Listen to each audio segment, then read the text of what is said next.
Let's move on to the inaugural panel discussion of the day. Are Indian road contractors, developers, and investors ready to adapt global tech advancements for better quality of roads? What are the recent trends and developments? Has the pandemic impacted faster adoption of technology in road construction? What should the emphasis be on? Adoption of technology versus available skilled manpower? What are the technology interventions required in improving the quality of DPR? The upcoming discussion will offer an answer to these and more. Before proceeding, let's take a look at the corporate AV by our platinum partner, APCO Infratech.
I now invite our moderator, Mr. Rajshekhar Saha, Director, Capital Projects and Infrastructure, PwC, to please join me on stage.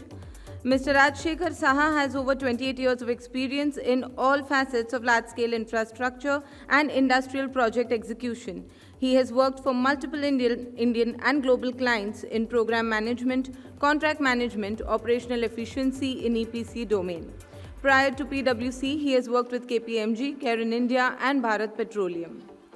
I would now also like to invite our panelists who would be joining Mr. Saha for this session. Mr. Anshumali Srivastava, Chief General Manager, Regional Officer, Mumbai NHAI. Mr. Anshumali Srivastava has 28 years of infrastructure experience. He has served in MORTH and NHAI under various positions and is presently posted as CGM cum Regional Officer, NHAI Mumbai, looking after various NHAI works in Maharashtra. He has worked on various Bharatmala projects and is instrumental in building of 4,000 kilometer concrete roads on new highways in national highways in Maharashtra. Next, please welcome Mr. Vishal Thombre, Executive Engineer Roads, Municipal Corporation of Greater Mumbai. Dr. Thombre joined MCGM in 1997 and has played a key role in making master plan for Mumbai city for the next 25 years. He has about 26 years of experience in civil engineering field. He has introduced many mineral and chemical admixtures in concrete, which is used in various MCGM projects. He is also the Secretary of Indian Concrete Institute, Mumbai chapter. Next, Mr. Atul Bhobe, Managing Director, TPF Engineering. Mr. Bhobe has more than 33 years of rich experience in the field of bridge and structural engineering consultancy. As a member of various IRC committees, he is instrumental in regular updates being made at the IRC codes. Mr. Hardik Agrawal, Director, Dinesh Chandra R. Agrawal Infracon. Mr. Agrawal is a young and dynamic business leader actively participating in the execution of various infrastructure projects as the Director of Dinesh Chandra R. Agrawal Infracon. The company is into development of infrastructure such as highways, bridges, water supply and waste management networks, smart cities, railways, airports and metros. It is active in over 20 states in the country at this moment. Mr. Ajay Mishra, President, Dilip Buildcon. Mr. Mishra is a dynamic professional with over 33 years of experience in finance, administration, execution of large infrastructure projects that is of more than 10,000 crore value. judicial infrastructure matters, etc. Having started his career with Punjab National Bank, he subsequently got selected as Assistant Commissioner through Madhya Pradesh Public Service Commission. After successfully completing 12 years of government services, he switched over to the private sector as director on the board of a couple of listed infrastructure companies. Mr. Indrabhushan Gokhale, Country Manager, Terex Power Screen. Mr. Gokhale has over 16 years of experience in sales, marketing, and business development in the construction equipment industry. He has worked both in Indian and multinational companies such as JSW, Terex, and Metso. I now request Mr. Saha to take the discussion forward. You have 60 minutes for this panel discussion. Over to you. Thank you. Hello. Yeah. So, thank you for Construction World for organizing this seminar, and I think it's so relevant that Mr. Patora was just talking about. I'd just like to start by adding just one more data point here, that 18% of the total capital capex cost for infrastructure by the government for the period 2019 to 2025 is earmarked for road construction. And therefore, I think it comes out so very important that how to complete this enormous task, given the timeline where quality is non-negotiable. And therefore, the topic of today's discussion is technology for speed, technology for quality. And we'd like to discuss with all the distinguished panel members here with their vast experience in the roads, highways sector, to understand that how technology is taking us to the next level presently, and what are the visions of the individual entrepreneurs as well as the government to make it happen in the next few years. I'll start with Mr. Srivastava. NHAI has been in the forefront of adoption of technology, whether it is in terms of construction material, construction methodology, or digitalization in planning and monitoring. So if we could start by having the experience that you have faced in the last few years of this journey, and going forward, what are some of NHAI's plans in making this mandate, give the results with greater cost effectiveness? Good morning to all. Thank you and welcome to this physical seminar which is happening after a gap of 1.5 years. So this is my pleasure to come here and meet you in person. And like Saha Sahab has told, so anyway, everyone who is participating in this conference is somehow or the other connected with the roads. So if I take you some time back in, say, 1999, when the actual journey of GQ started, so like we have three major phases. One is DPR stage, one is execution, and other one is operation. So all the three stages were mainly manually operated, manually based. Surveys was done manually, then execution was also done manually mainly, and then tolling and operation was also manually. But from that 1999 to 2000, we have shifted almost in each phase to digital and modern technology. So now our DPRs, like so many of our panelists here, are also consultant and associated in DPR stage. Mr. Bhobe is one of the leaders in that. So in DPR stage, we have adopted GPS technology, we have adopted NSV, we have adopted LIDAR, we have adopted drones. So now the time period for making a concept or planning or approval stage is from 2 years, it has been shrunk to 9 months. So like if you see recently, we could complete the DPR for the very important Mopa road in Goa within a period of 4 months because of this technology, and the bid is out. So same way we have compressed the timelines for construction as well. And bidding, everything has now been shifted to online and digital. You don't have to submit your bulky documents. Long back only NHAI eroded this whole system. and now you can submit a soft copy of your technical bits, and evaluation is also faster. So that everywhere we have, compressed our timelines, and we are trying to bring it out further down, so that that process from concept to commissioning comes down, and projects can be, brought to site, because public expectation is, growing so fast that we are running almost every time. Similarly, in execution, we had kept a time, means for, I think, no project now we are giving time more than 2 years, even if it is very important, very big bridges or some tunnels also. And I am very proud to share that our industry counterparts, they are coming up to that expectation. And very soon you will see that one of the biggest bridges, cable stayed bridges in Goa, Zuari, is going to be, open to, at least one part of that will be available to, through and through traffic. So that all challenges are also equally being taken by, our industry counterparts. I must congratulate them on that. So that construction, which was earlier when we were child, then if a bridge starts in our city, then we assume that it will be completed by the time we'll grow up. It would take 10 years or 12 years. Now you can't think that. Almost 2 to 3 years, leaving some problems are there. We are a, developing country, so many site problems are there, but even overcoming that, our construction time has also compressed to almost half, if I can say. Then comes that operation, tolling and quality assurance. So tolling, everybody knows that from manual, now we have shifted to 100% ETC, and everybody is zipped past. Today, maybe many of you must have come from Bandra Worli Sea Link. So almost everyone was having FASTag, and hardly we ever noticed that we stopped there. More time we spent on red light rather than at toll plaza. So that efficiency has also come because industry was supporting us, and people were also taking our initiatives in a good stride.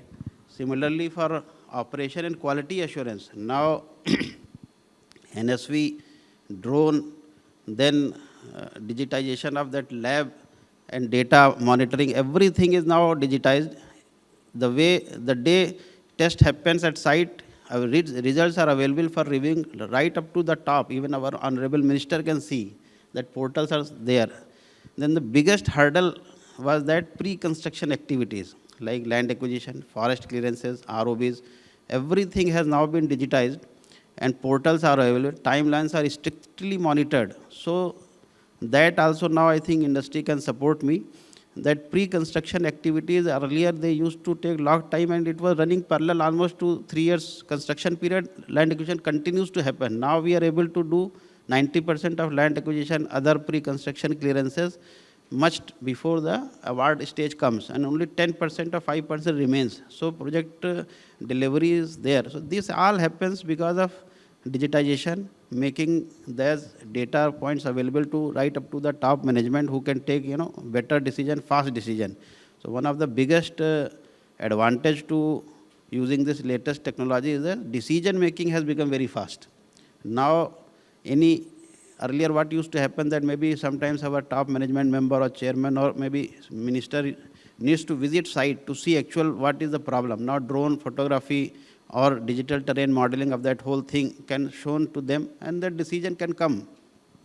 So most of the decisions are happening in single meeting. So that way we have almost compressed down our average time of completion of 5 to 7 years to 2 to 3 years for many of the projects. So maybe you can continue. I think Mr. Srivastav gave a very good overview of how the policymakers, the NHAI, is taking this forward. One very important point came out in Mr. Srivastav's discussions is that the industry is equally important or have been providing their fullest support in this. I would like to take that forward, Mr. Hardik, and ask Mr. Hardik Agarwal, some of the steps that the industry has adopted, and what are the future plans of the industry in this regard? Very good morning, everyone. Firstly, I'll congratulate ASAP Info Global for setting up this wonderful event, and the magnificence of this grows each and every year. So, congratulations to Mr. Podode and the entire team. as Mr. Saha, and Srivastav Saab suggested, the industry's need to evolve to support such a dynamic vision by our Honorable Minister and the entire machinery of from the government side for the highway sector, it is imperative that as an industry, we take both steps. It is not always necessary to evolve into transformational technology, and I'll tell you why. So, as an industry, we should evolve our management practices. That is, preparation of our project plan with heavy support of parametric modeling tools such as BIM. Doing that allows a complete overview of the project in a manner where there can be clash detection with utility management, with other hindrances, other elements of the site, which can be planned progressively to constrict any delays. When, a contractor is always happy to do the work. They are only and only, there are some minor hindrances. That's when the project timeline gets delayed. So an initial survey using modern advanced technology would always enhance the planning of any project. And, along with this quality of planning, this level of detailed drawings would also enable the team at site to carry out the project with more precision rather than accuracy. It's very important that we highlight the word precision. Accuracy is a probabilistic factor. If somebody is, setting up a bridge, putting up the reinforcement, there is a big difference if they are precise or they are accurate. So, that is a very important aspect of it. Along with that, when I say that we should move back, is that, thank you. Quality management is a subject which should be defined that quality begins at source. No matter the amount of technological advancements we input, there is a need for human intervention at the source level. So construction companies should strongly consider inputting metallurgists, geologists, and such skilled technical manpower at maybe a steel plant or at the mines itself, rather than outsourcing the entire concept of vendor supply. This is just my view on this. Yeah. Thank you, Hardik. I think that gives a very interesting insight. When you spoke about, of course, the survey, the BIM, the precision that is required, but it touches an important subject on the skill sets. While it's very important, imperative that the quality assurance and quality control functions gets into details. At the same time, India is a populous country, and the skill sets of the people who are actually working on such infrastructure projects on the ground are, to a great extent, semi-skilled laborers. Just to touch upon that point, I would like to ask Mr. Mishra that what are some of the challenges that you face bridging this gap between the technology requirements for fast-tracking the projects and, the ground situation that you sometimes face with the semi-skilled laborers? See, there are, for big infrastructure projects, there are three things which are to be kept in control.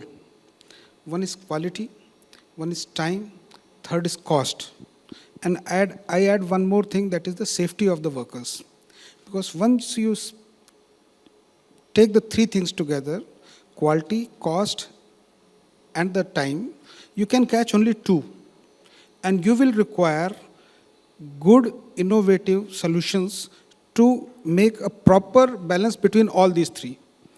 Recently, what happened that in all these mega projects, the timeline is the same. Initially, a 200 crore road project was constructed in 2 years. Even now also, a project of 4,500 crores, it is also giving us the same timeline of 2 years or maximum 2.5 years. So here, there is no room for any error. And whenever there is a human element involved in it, error is bound to happen. And even 0.001% of error will cost at least 2 or 3 people's death or something, imputation or something like that. So technology is very much required. It is being used everywhere. And at the end of the day, the technology that we use, we capture a lot of data.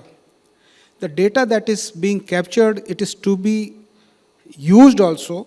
Otherwise, unnecessary data, you know that we are monitoring the things, but the things are not being monitored, number one. Number two, construction industry involves a lot of labor. And labor, it generates employment also. And when we go for the technology, it is counter to the employment generation or the technology, this thing. So usually the Ramlal, Badri, or whosoever is the last man who is working on the site, he thinks that with all these types of innovation, either I am monitored very closely, and this will impact my, at the end of the day, somebody will come and shout on me. So he tries to just monitor the things or maneuver the things, or he will lose his job. So we need to make a proper balance between all these things. Usually I was just quoting one example to Mr. Saha today, that earlier I was working with Punjab National Bank. And in 1991-92, when computers were introduced in the Punjab National Bank, or all the banks, so employees were so resistant to it that the banks had to give 4 increments to all the employees, invariably to everyone, so that the employees allow the management to go for computation.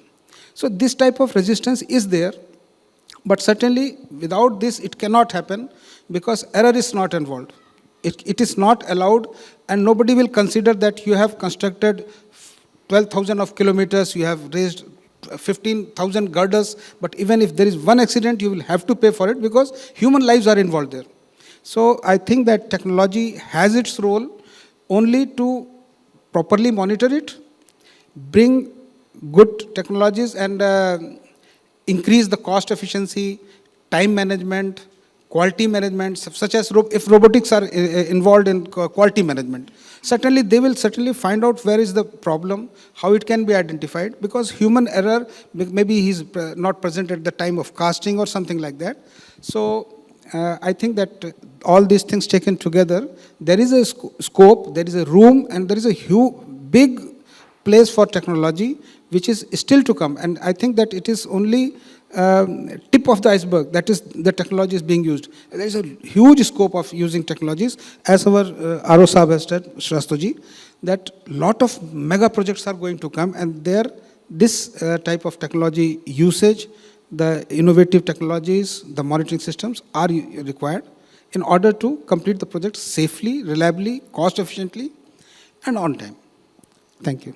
Thank you, Mr. Mishra. I think we've got an overview now on how the industry, road industry, is adopting technology and looking for merging the technology with the ground realities in road projects. I'll just change the route a little here and ask Mr. Thomre here, you are working on I think the most prestigious project happening in Mumbai today, the Coastal Road project, as I understand. What are some of the digital technology and construction methodology technologies that you have adopted, which I think could be a revelation to not only the forum, but the wider audience? And let us know how they are, fast-tracking your project, or saving, the precision, or that bringing in that precision or quality in the project. So. Good morning, ladies and gentlemen. Thanks for inviting me for this forum. First of all, congratulations for completing 25 years, very big silver jubilee. So congratulations from all of us. I just recently transferred from Coastal Road Department to Road Department. But yes, I was there working for last 6 years in Coastal Road Department. Yes, it is a talk of town today. It's a mega project in Mumbai, which is taken by Municipal Corporation of Greater Mumbai. Our consultant is also present here, AECOM, Mr. Deshpande, Mr. Reddy is there. In this project, first of all, it was a global tender, basically. So all over the globe, consultants and contractors were allowed to bid. We had matched with FIDIC document, FIDIC Silver Book, which is followed globally. Regarding persons and engineers, contractors, they are also of international caliber, because the conditions, RFP conditions were designed in such a way that contractors or engineers or experts, they should have at least 2 to 3 countries experience where they're more than 15 years, 20 years, depending upon the type of work. Means, for example, we had appointed geologists, we had appointed structural engineers, marine engineers. Safety is very, very important, and that too of international level. So whatever contractors and consultants, PMC and GC, general consultants, they all are of global. They are working globally. Regarding technology, recently we had come up with a monopile. As everyone of us know that there are group piles, and on group piles there is a cap, and the pier is, we are constructing pier. So it takes its own time, cost, and there are various factors. So first time in India, we are using this monopile in Coastal Road. Our team has worked on this monopile meticulously, because this monopile design, then constructions, they will be supported by international consultants, experts, as well as our Indian experts. So the monopile will not only save time, but it will, there are many factors which will be, which will save time and money. Because time is essence of this project, because as time goes on, so our finance also rises up. So in order to reduce this time frame, we had come with this monopile technology.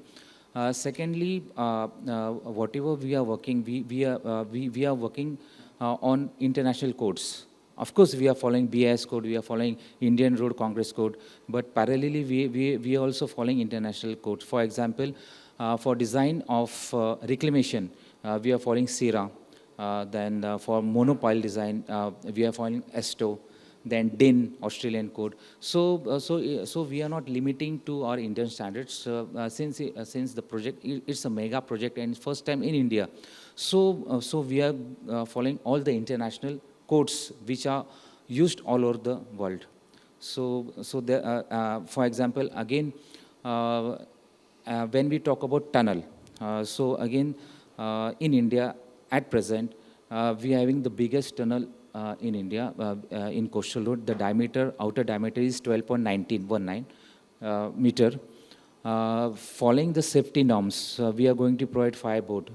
Just last week we had tested for fire, and even if fire burst, so it can withstand about 3 hours without disturbing anything.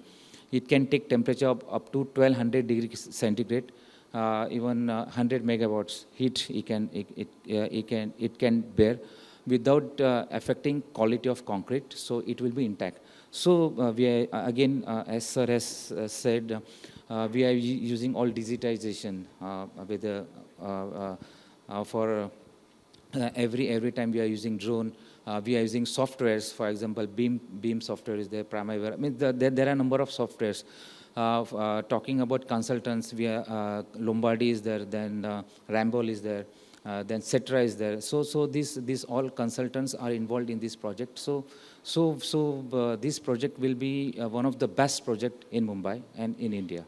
Thank you. Thank you, Mr. Thombre. Really, kudos to you and your team who are working there. It's really coming up, I think, to international standards. What Mr. Thombre just spoke about brings me to Mr. Bhobe here. Engineering and design, has been in the forerunner in implementing new technologies in the industry. A lot of technology or alternate materials have increased the quality of the end products. New methodologies are aimed at reducing the timelines, increase the overall asset lifetime. So, specifically in the road sector and also, in tunneling or, flyovers over roads, what are you seeing in the next 2 to 3 years as the new technologies which could, change this landscape and fast track the projects even further? Okay, I'm not going to say that, I'm not going to again welcome everybody. Everybody has welcomed this particular gathering. And again, I'm very happy to see physical seminars being restarted. I think this is one of the first ones that has really kicked off, I hope, a series of seminars that we will be able to attend physically. There's nothing like physical interaction. Webinars are good, but this is better. So I come to to answer your question. I'm of a little different view than most people have about technology. We are, as a nation, a very self-deprecating people. We don't appreciate enough what our engineers do, what we do ourselves, and we are always complaining about what's bad in India. We always want to do things which are international standards, world standards. We don't talk about Indian standards. We don't say that what we do is the best. We are always looking for something that's international. I'm just going to give you a couple of examples of technology that was done in India over so many years. 1966, if I remember right, 64, 66, there was a bridge, well, there were several bridges constructed in India at that time, but there was one specific bridge in Goa, the very old Mandavi Bridge, the first Mandavi Bridge, which was one of the first applications of precast segmental cantilever construction. Extremely complicated because there were no computers at that time. Everything was done manually. This is in the year 1966. One of the first applications worldwide, not just in India. There were only a couple of such bridges worldwide at that time. That bridge, unfortunate. Of course, after that, a lot of other bridges were constructed using similar technology. Unfortunately, in 1987, that bridge collapsed. Immediately in 1989, the Ministry of Road Transport banned the use of precast segmental construction in India. We said we are no more going to allow cantilever construction with precast segments. In the year 1970, if there's somebody old enough here who has traveled the old Mumbai-Goa road, which used to be National Highway 17 at that time, now it's National Highway 66, that road was constructed in concrete. One of the first applications of concrete pavements in India, in Maharashtra, Mumbai to Goa, was constructed in concrete with a 150 millimeter RCC pavement. It was only a 150 RCC pavement. After that road, unfortunately, there was no such understanding of GSB, WMM, WBM, etc., etc. At that time, the compaction was probably poor, the pavement failed. I think in a couple of years, the pavement failed, and we banned pavement quality concrete. We said no more concrete pavements. We can't build concrete pavements. And then, today, if you see most of the pictures that you saw in most of the corporate presentations, every bridge is being constructed using segmental construction. It's all precast segmental construction. And we call that international technology. It's not. 1966, we have done it here in India. All national highways today are PQC. They are all rigid pavements. We did it in India in 1970. We call it international technology today. In 2000, out of those 55 flyovers that were constructed in Mumbai at Kharghar, was constructed as a cable stay. It's one of the first applications of cable stays in Mumbai. That bridge, when it was designed and constructed, nobody had heard the word extra-dosed cable stay. Nobody knew in the world. There was no such thing as an extra-dosed cable stay at that time. That bridge is the first application of extra dose cable stay anywhere in the world. Extra dose cable stays, the word was coined in 1999. After that bridge was constructed. Of course, when we did that bridge, nobody knew what an extra dose cable stay was. We had a need, we fulfilled a need, and we built the bridge, and that's it. We never sort of were, we did not tom-tom saying that this is the first extra dose cable stay in the world. My point is that, we should be more proud of the work that Mr. Srivastav, Mr. Hardik, Mr. Mishra, Mr. Thomre, they are doing is all Indian class, and people have to come here to appreciate and see what quality Indian engineers can deliver. We don't care about international engineers. We don't care about the world. We care about our quality. We should be proud of what we do.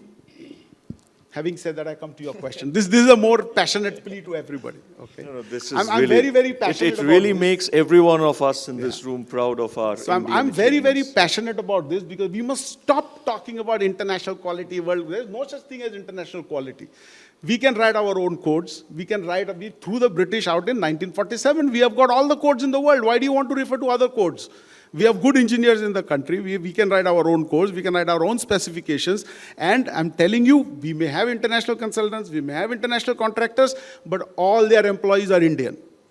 Only the name is foreign. That's it. So what you're getting is Indian people only under a foreign name. That's it. Anyway, so just to answer your question, where are we going with technology? I see in the next decade, one of the first 3D printed bridges in India. You will see that happen very soon in India. One of the very first application of 3D printing is happening in Chennai. IIT Chennai is part of it, and hopefully in the next 5 to 7 years, you will see one of the first 3D printed bridges happen. They are doing housing at the moment, but I'm sure they will extend it to bridges very, very soon. We will have a bridge in stainless steel in Mumbai, happening over the next 2 years. The first application of stainless steel on a road bridge in Mumbai. It will be a world-class product. And I'm putting that in inverted commas because it will be the first application anywhere in the world. A road bridge constructed in stainless steel. It will happen in Mumbai. We will have improvement to what you see today as PQC. The rigid pavements that you see everywhere, you will see improvements in those works. Apart from that, in bridges, in roads, in structures, you're already seeing a lot of improvement. And I think personally, the improvement that we do during construction is a very, very small part of the life of the structure. Construction is only 2 years. But the structure is designed to survive for 120 years, at least. If it's a bridge, if it's a road, then at least for 100 years, and then maintenance every 10 years or 20 years. The more important part is to be able to live a maintenance-free life for those 120 years or for those 20 years when you're not supposed to do maintenance. We are not yet there in terms of maintenance. We are there all right in construction. I mean, we have all stalwarts here who are reducing the time of construction, trying to see how we can improve delivery of the product. But I think, to my mind, it's more important to see what we are doing in the life of the structure than what we are doing during construction. A small mistake during construction leads to a problem for 120 years. And that's the small problem that we need to iron out. Right. I think excellent what Mr. Bhove just spoke about, and really makes us all proud, as I said in the room. Coming from what Mr. Bhove said, Mr. Gokhale, plant and machinery, construction equipment plays a great role in, that quality product or that precision product that would be carried out during construction. How is that being managed by bringing in, let's say, new indigenous or global technology in the construction equipment segment? Yeah, thank you. First of all, I will thanks for inviting us. Of course, I will start with Sahasa's discussion that I am done my engineering from the college which is based out of Mumbai Goa highway from Lonere, so I can understand. And now also that road has been yet not finished. So First, most important thing is that technology is driving us in every aspect of our life now. And after this pandemic, it has again increases its more importance. Even like if you talk about our industry, even our esteemed customers are sitting with us. So we generally meet them personally for the discussions, for presentation and then negotiation. But now it is like that we are using all the technology tools like Zoom, Teams, so that has affected a lot. And second thing is that most important, what sir has told, I pick up the point, ki it has to become like ki it is what it is their requirement. I just will go back to 3 months back. In ICMA meeting, respected Gadkari told that we should have such tools that can be monitored from remote. That will make a job easy for us. So it's like that. At the same time, it was very fortunate time. We are also working with such project. Even in our industry also, there are some players like Caterpillar, JCB are doing on excavator. You can see the machine performance from remote. So it is like that whenever there is some correction is required. So like Mishra sir or Agrawal sir can do the correction action from there. So these types of tool is very important. For example, we as in the Terex, we are coming with some called Pulse. It is like that, sir, we are using crushers for a long time.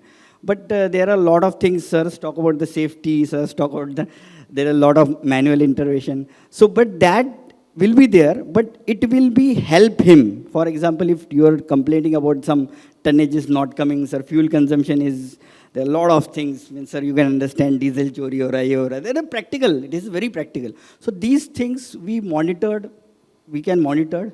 And yes, we are launched. So such tools will help to owners to sitting in office and get the corrective actions from there. So such tools from the office levels also or on the field also. There are many projects by other equipment manufacturer also they are doing. So that thing is there. And second thing, I just want to add there what Mishra sir told. There are a lot of in our industry the human is a major asset. Means human intervention is a major asset because we have seen after pandemic there is a lot of labor issues, and then the road has everybody has faced a lot. So in that aspect, how as a company or equipment manufacturers can do like JCB started, we have started. It's like training. Training is a more important part. It's like that whenever you train them, it's like that just it will, whoever's trained from our institute or from our friends' institute, it's like they feel recognized. And at the end of the day, that training will bring him efficiency more on his work. At the same time, it will be do the road faster. So that two things will be more important and more it will be followed in our industry maybe in coming times. Absolutely. I think the point of skilling, upskilling or training, which came up as very important point. And secondly is, of course, the use of IoTs for the construction equipment, which provides the data for monitoring and improving the performance or the productivity of such equipment. While we are talking of all this technology, my next question would be to the industry players here, Mr. Hardik, Mr. Mishra. We all heard that projects which were being done in 2 years' time, just 5 years back, are now being completed or asked to be completed in tenders in 9 months or 12 months. So from a policy perspective and the overall policy perspective and from a contractual perspective, what are some of the enablers or support that you require from the government and the large players like NHAI, the state road departments, MCGMs and such? Anyone?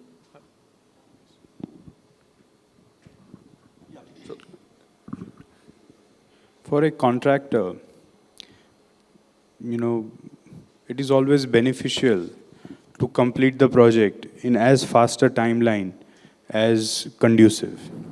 Today we are seeing that in a mere period of 5 to 6 months, major commodity prices have increased by 30%, 50%.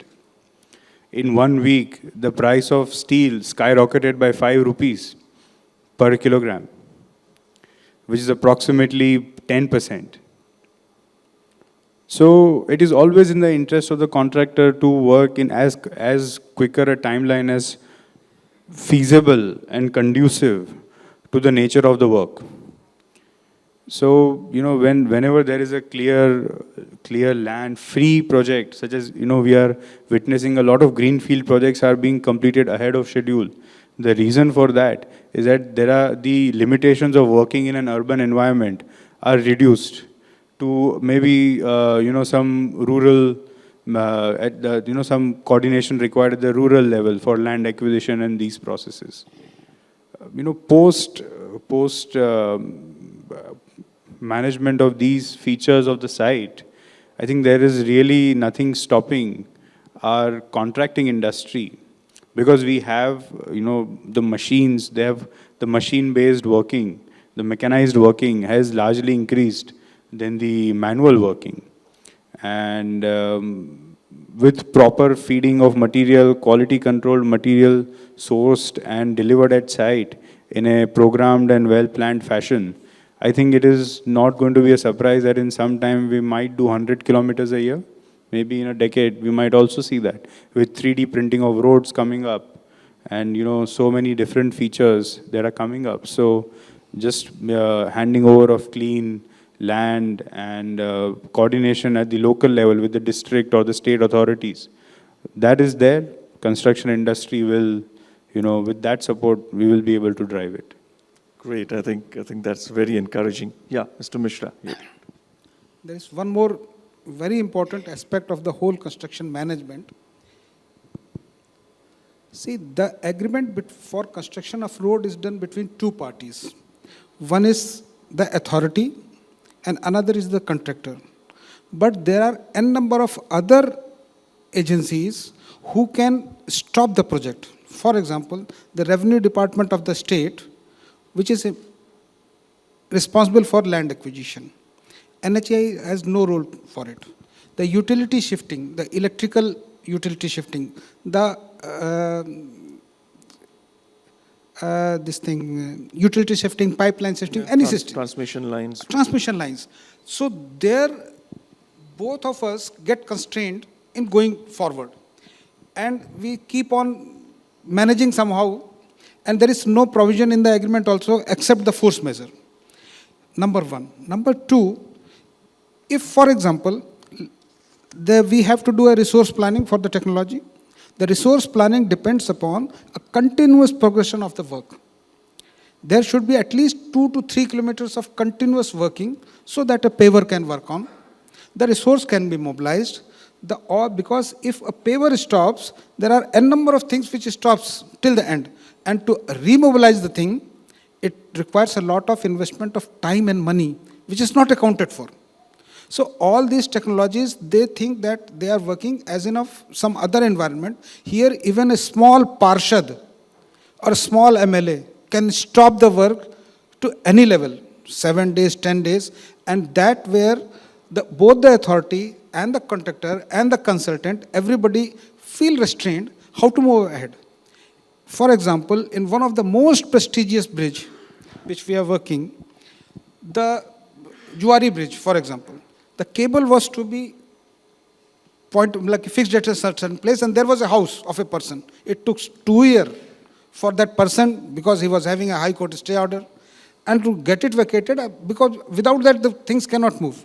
So there are certain constraints from the contractor side also, from the authority side, but the major constraints come from the other agencies who are not part of the agreement, but they derail the whole planning, whole technology involvement, and all other things. So this is one of the most important things, that those things are to be also, there should be some agency, the state government, which should streamline the things, take up the initiative, and see that the project, because at the end of the day, the state government is going to use that infrastructure for their own use. So this was one of the important points which becomes a point of confrontation and derailing the project. I thought that I should highlight it. Yeah, so Mr. Srivastav, I think the questions are relevant, and NHAI, has been thinking a lot about it. So if you could share some of your thoughts on how the authorities are planning to take care of such situations. The issues which have been raised by Mishra ji and Hardik, they are quite relevant, and every day we are facing these problems. But let us, roads are not built just for the purpose of building roads. Like our motto is, we build not roads, but nation. We are a democracy. See, we are for the people, by the people, and to the people. So roads are to serve somebody. It is not that I have given a contract and somebody is going to build it, so we'll exchange the money. Roads are going to be, our roads are not only used for traveling, it is used for many other purposes. Many of know that several people, have livelihood only because of roads. When we plan a road, we plan it in our office. We do have public consultations, but like we know, everyone cannot come in those public consultations. And at that DPR stage, our concept is there in our mind. Maybe at the time of bidding, it goes into the minds of contractors or concessionaires. But the public at large, sometimes they are not aware how actually the road is going to be, taking shape at the time of construction. So suddenly when the construction comes up, they find that a huge retaining wall is going to come up in front of their house, or their house is, to be acquired earlier, they thought it may not come into that road boundary.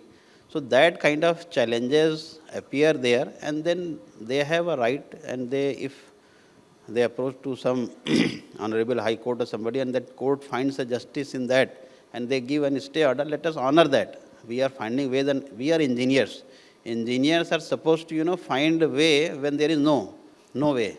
So we are doing that, and I must congratulate industry like Dilip Buildcon, DRA, and many others. Overcoming these problems, still they are going to get in some of the projects bonus. So these problems are bound to come. That is a wishful thinking that we have been given an isolated stage in Sahara Desert, will make the road. Anybody can do that.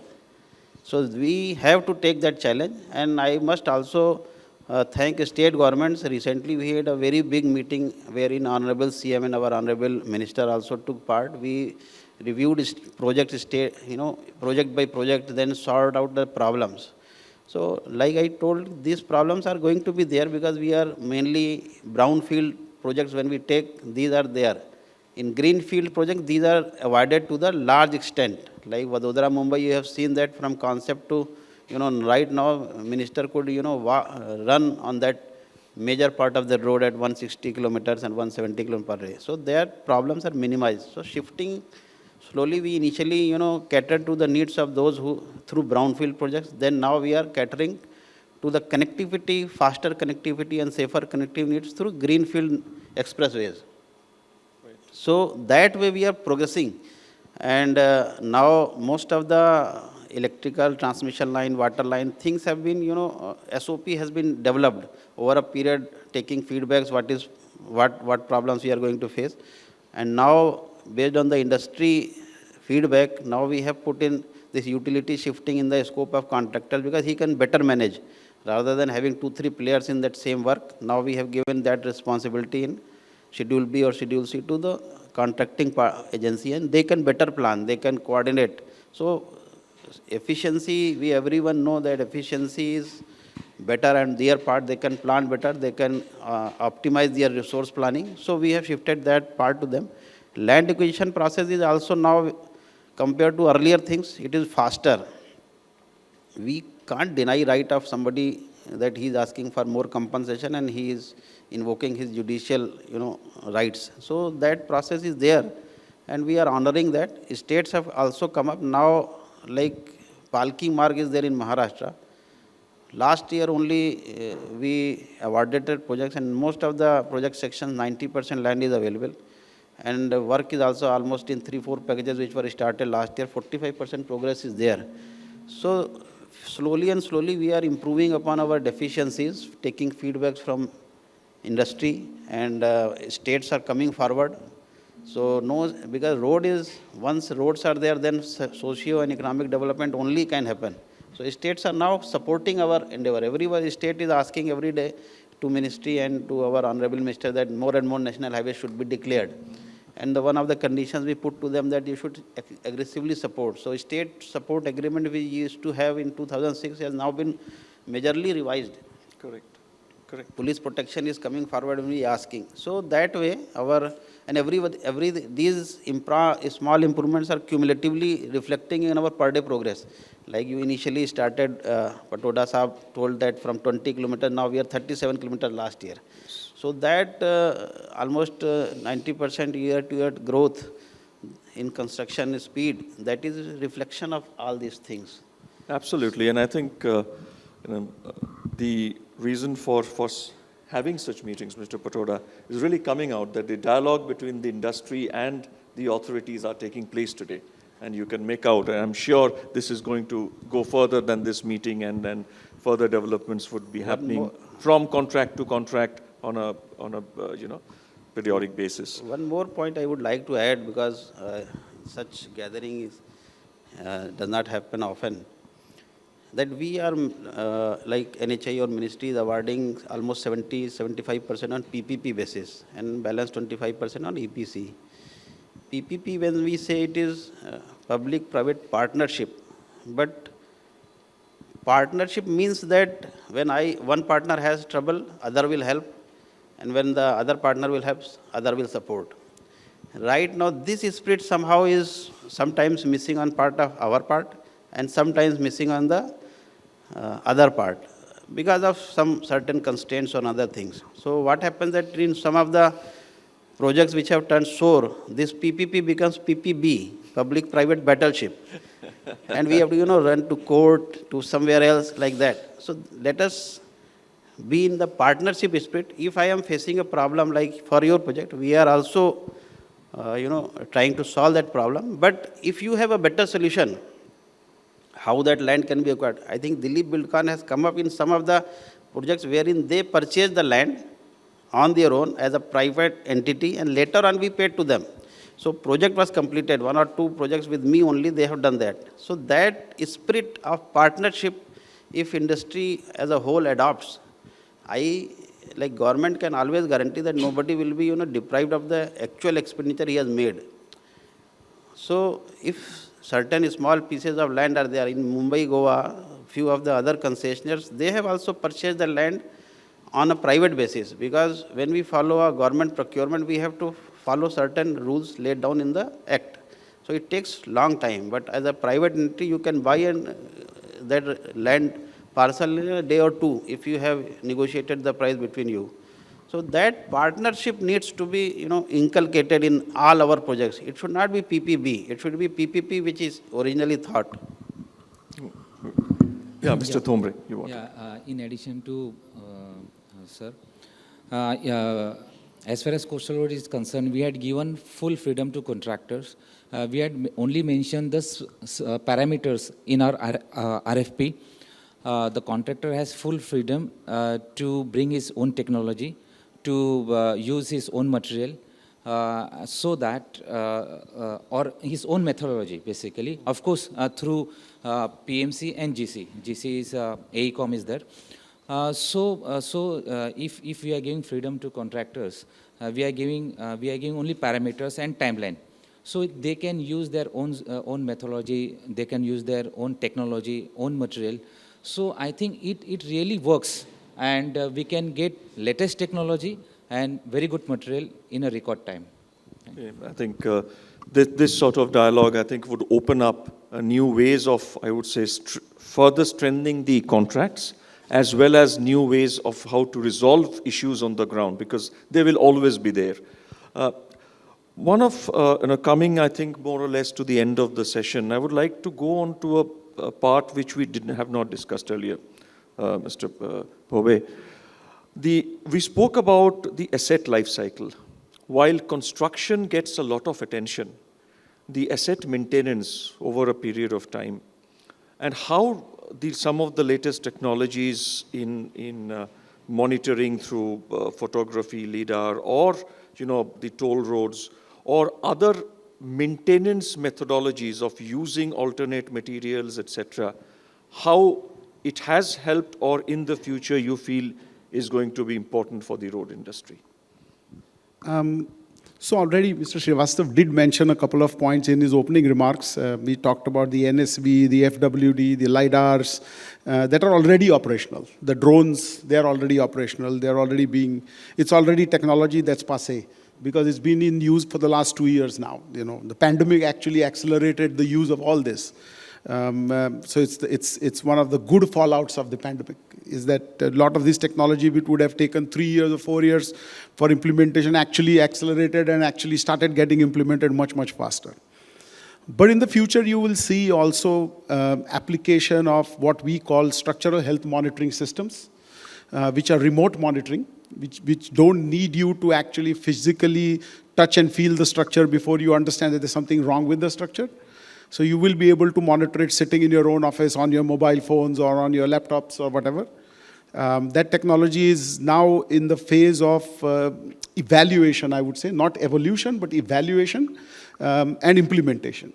So I think in a couple of years, you will actually start seeing the results. We are already doing a lot of data mining, which will allow us to get to artificial intelligence and predictive mechanisms for maintenance. That's already ongoing. For roads, there is already a mechanism with the NHAI and the Ministry of Road Transport and Highways, which is called RAMS, the Road Asset Management System. That's already being implemented on a large scale by NHAI. They are already implementing what is called the TOT model, the Toll Operate Transfer model, where the RAMS is an inbuilt component of the tender. So the contractor or the concessionaire or the operator, as he is called, will be forced to keep the asset in a minimum specified condition, which is being benchmarked at the beginning of the asset handing over, and which will be controlled every month so that you know that there's no deterioration in the asset that's been handed over to the concessionaire. So this is all already ongoing. It's something that you will see very, very soon on the ground. Also, in terms of user experience, FASTags are already passé. Everybody is using FASTags now. But like the Honorable Minister has mentioned, I think in a couple of months ago or maybe a month ago, you will very soon see the point-to-point tolling on the national highway. So you don't pay for toll naka to toll naka travel, but you will pay for the distance you actually travel. Right. So that technology also, pilot implementation is already underway. So that also will happen very, very soon. Correct. Right. So we are coming more or less to the end of the timelines. One last question which I think we will be discussing as we go forward, not only in today's meeting, and I think Mr. Mishra and Mr. Agarwal had touched upon that, is the skill upgradation or the organizational change which is required to bring about this adoption or implementation of technology in a large scale, while keeping in mind that yes, the projects are finally would be on bitumen and concrete and earthwork. Just any last thoughts on that from every member of the panel, maybe a minute each, so that we can understand that what would be the roadmap for implementation of technology that you have in your mind as an authority or as the industry or as consultants?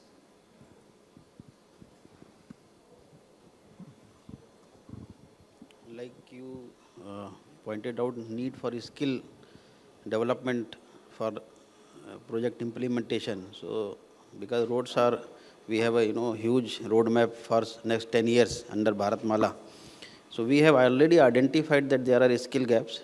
So prior to start of pandemic, for each project, we had a skill workshops wherein we used to skill free of cost to the concerned villagers of that affected area so that they can, learn carpentry, bar bending, and skill labor force. And even the existing manpower of the contractor or employer who was there, they were also allowed to, get trained in a better jobs.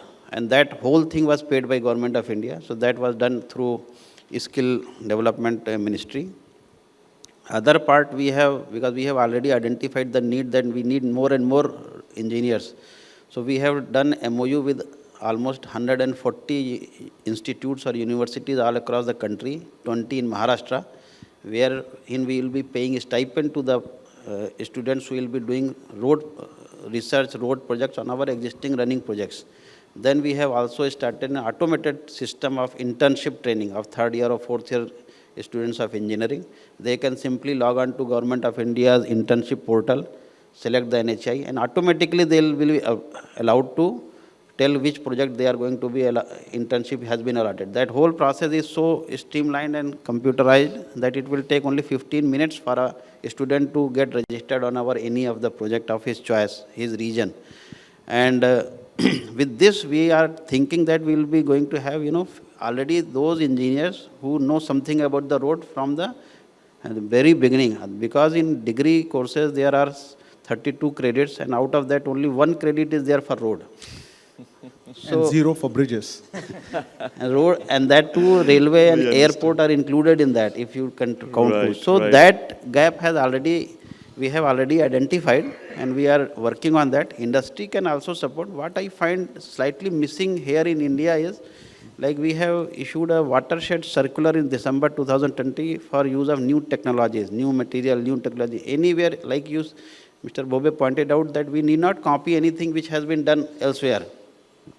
We have allowed that you can come up with your own idea, your product, and you give us guarantee that it will last for 10 years, because we are actually using taxpayers' money to build that thing. We can't experiment on that. So if you are so sure, you can allow. Sure, I You think, are I think allowed. that's a very good platform for. And now industry has to, more and more interact with academia. What is happening that connect is missing. I interact with IIT in many of our projects. So now industry has to take advantage of their research, their latest technology, how it can be implemented on ground. That is what is happening in US and UK. That industry is every time linked with institutions. Absolutely. That is I here think that's now a it very, is- very important Now point. GR Infra we has, made. I think, done MOU with and, IIT, BHU. So maybe more and more such things can come, because once we have allowed you that you can take financial benefit out of your efficiency or change new technology usage. So it is up to now industry to take that Absolutely. I benefit think very, very and important utilize. points. Anything from the industry, Mr. Agarwal, Mr. Mishra, because, that connect with academia and consultants at a back end, getting fresh graduate trainees with better understanding of the roads and highways sector, which currently may be missing to a great extent. How do you plan to bridge this gap to some extent from your end? So, we always encourage new talent. And, we have, in our organization, we have a rotational program. So a lot of students who are doing an integrated degree in IIT Madras, in IIT Gandhinagar, NICMAR, these students, they come for 3 months, 4 months, and we give them a rotational knowledge base on site, in the office, and then back to the site. So first thing is, understand the site, take, advantage of learning what you've learned, see that through the lens of the office, from the project management side, and then go back for 1 month and see what you can apply it back on the site. And we are very happy to, see that over the last 2-3 years, a lot of very talented and dynamic students have joined our team, and I think some of them, even though they hardly have a year of working experience, they are performing better than people who have 15 to 20 years of working experience. So that is very commendable. And, and you were just mentioning about the organizational impact. I think from a top-down approach, we as an industry must start to look at management of labor through the lens of technology, the wellness of the labor facilities, the monitoring of their health, and so forth. Because, in the last 2 years, although the economy might have grown, we still can't forget that we lost a lot of good people to COVID. And it was a period of emergency. And I was interacting with some folks of mine, colleagues of mine in other parts of the world, and a very good implementation of labor management and labor wellness actually ensured that their work was going on during the most darkest period of them going through the pandemic. So that is very important today from a top-down management perspective, because things like these will keep on coming. If not this, something else. So a preparation of sorts must be kept. Thank you, thank you. Ek minute, sir. Yeah, please. From the industry perspective, there is one very niche problem to the whole story, that everybody wants a training. You have trained engineers, you have trained diploma engineers, you have trained ITI people.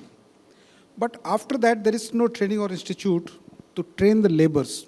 Or there are very few institutes, one being the National Academy of Construction in Hyderabad, or L&T is also doing such things are there. So what happens then when you invest on employee for his skill upgradation or some technology or some good things, then there are very few people and very few industries or companies, they invest on the employees for upgradation of their skill. And the moment he gets that skill, there's a huge demand in the industry itself. And then he starts switching over from this place to that place. And that increases the employee turnover also, and which is a huge cost for the organizations.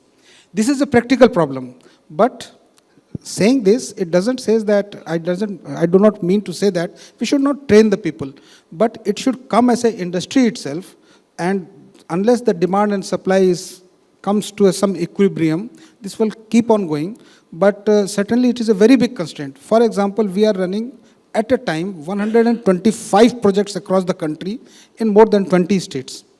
And the amount of exposure to the technology a person gets there, because he faces a number of problems there. 50, 60 are under construction, 50, 60 are under the operation maintenance from all airports, mining, bridges, tunnels, metros, everything is there. So he starts that, and other industries, they think that he's a very skilled person, let me pick it up. So one organization becomes a training center, and other organizations start taking that Yes. well-cooked, talent trained person. so this is a constraint in the industry, the huge turnover of the skilled employees. Otherwise, who are not skilled, they are there itself.